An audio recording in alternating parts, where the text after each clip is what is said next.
दोस्तों, भारत ने बिना इंजन की एक शिप न केवल बनाई है बल्कि उसे ओशन में चलाया भी है।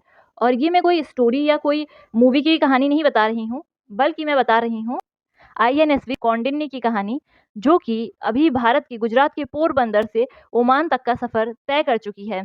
इस शिप को खुद इंडियन नेवी ने बिल्ड और डिजाइन किया है और इसी के साथ ये उनका एक ऑफिशियल हेरिटेज मिशन है।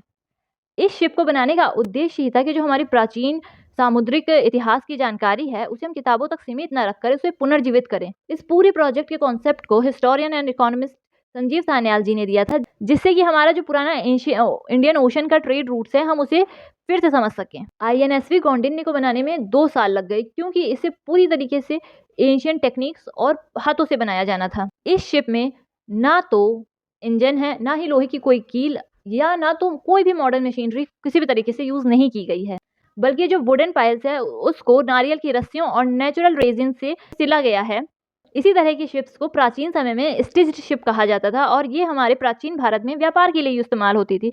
इस शिप का डिजाइन 1500 ओल्ड अजंता केव से लिया गया है। प्राचीन भारत में इन्हीं शिप्स का इस्तेमाल होता था भारत के व्यापार में।